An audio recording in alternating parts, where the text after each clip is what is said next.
वारजे पोलिसांनी आज पहाटे थरारकरित्या पकडलेल्या सशस्त्र दरोडेखोराकडून तब्बल 3 किलो चांदी आणि मोठ्या प्रमाणात घरफोडीसाठी लागणारा शस्त्रसाठा जप्त करण्यात आला असल्याचं परिमंडळ 3 चे पोलीस उपायुक्त संभाजी कदम यांनी चेकमेट टाइम्सशी बोलताना सांगितले। त्याचबरोबर ही घटना नेमकी कुठे कशी घडली, कोण कोण सहभागी होतं, ती चांदी कुठून चोरी करून आणली होती, त्या दरोडेखोराचं नाव काय आणि त्यांना कसं अटक केलं याबाबत सविस्तर सांगत आहेत संभाजी कदम। आज पहाटे जवळपास 2:40 वारजे पोलीस नाईट राऊंड अधिकारी, त्यांचे डीबी कर्मचारी आणि बीट मार्शल्स हे पेट्रोलिंग करत असताना त्यांना म्हाडा कॉलनी जी आहे वारजे पोलीसच्या हद्दीमध्ये त्या ठिकाणी काही संशयास्पद हालचाली मिळून आल्या। त्या ठिकाणी तत्काळ त्यांनी रश केले असता त्या ठिकाणी एक बुजुर्ग गाडी आणि 5-6 व्यक्ती त्या ठिकाणी काही घातक हत्यारासह त्या ठिकाणी थांबून काहीतरी हालचाली करत होत्या किंवा आत शिरायचा प्रयत्न करत होत्या। परंतु पोलिसांच्या सतर्कतेमुळे तात्काळ त्या आरोपींना ताब्यात घेण्यासाठी प्रयत्न केले। त्यातले एक आरोपी जो आहे सोनू टाक याला पोलिसांनी शेताफीने पकडले। बाकी जे कर्मचारी बाकी जे आरोपी आहेत ते अंधाराचा फायदा घेऊन त्या ठिकाणी गायब झाले। परंतु एक जो मेन आरोपी आहे सोनू कपूर सिंग टाक याला पोलिसांनी ताब्यात घेतले आहे।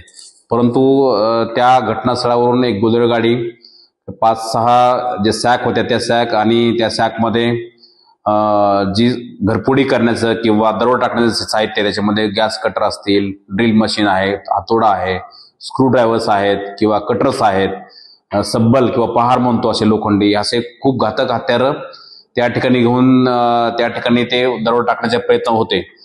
पोलिसांच्या सतर्कतेमुळे ते त्यांना ताब्यात घेतला आणि तो प्रयत्न जो आहे तो हाणून पडला। परंतु या ठिकाणी दुसरी अजून एक महत्त्वाची गोष्ट की ती जी गाडी होती ती सुद्धा त्यांनी सासवड पोलीसच्या हद्दीतून त्यांनी चोरी केली होती आणि त्यांनी लोहारा तालुका जो आहे धाराशिव जिल्ह्यामध्ये त्यांनी एका सोनारावरती दरोडा टाकून त्यातली काही चांदी त्यांनी चोरी केली होती। ती चांदी सुद्धा आपल्याला 3 किलो त्यांच्याकडून रेड हँड पकडण्यात वारजे पोलिसांना यश आलेलं आहे।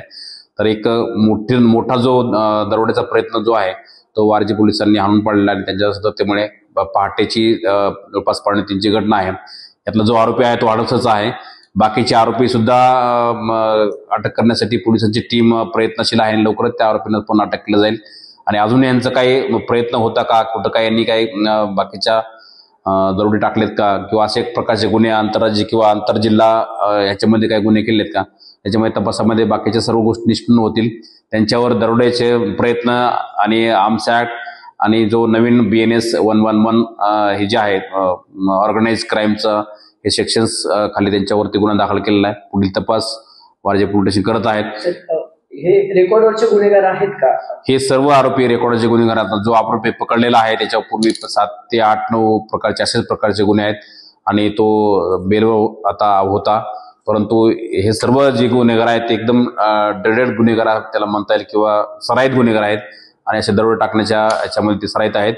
परंतु एक मोठी घटना जी आहे दरोड्याची हे पोलिसांच्या सतर्कतेमुळे नक्कीच टाळता आली आणि जे त्यांनी दरोडा टाकला होता लोहारा तालुक्यामध्ये धाराशिव जिल्ह्यामध्ये, तर ते त्यातले सुद्धा काही आपल्याला मुद्देमाल आपल्याला या ठिकाणी हस्तगत करण्यास यश आलेलं आहे।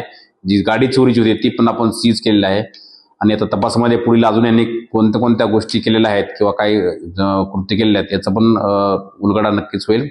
पोलीस पुढचा तपास करत आहेत। त्याला आता आज अटक करून उद्या न्यायालयासमोर हजर केलं जाईल आणि बाकीचे जे फॉर्मॅलिटीज आहेत तपासाच्या त्या चालू आहेत।